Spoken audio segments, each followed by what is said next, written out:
Hello everyone. So our next topic is all about frame.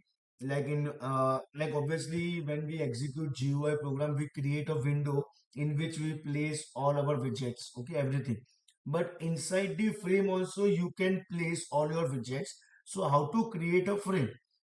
In this example, we have created two frames. Okay.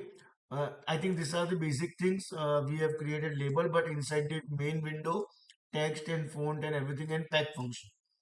Now here we are creating one frame with the name bottom underscore frame.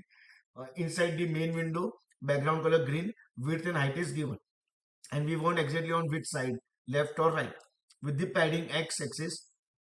Same way we have one more frame and color and width and height, but for this we have mentioned side equal to what? Right. So let's check the output of this. Okay, so if I use this maximize or full screen button, so you all can see it is right hand side and left hand side. This is with some padding x equal to 20. So inside the frame we can add the widgets. So sometimes we want, for decoration purpose, GUI we use frame for specific things. In the square box, in the square box format we want only particular things. Okay, then you can use the frame. Thank you everyone.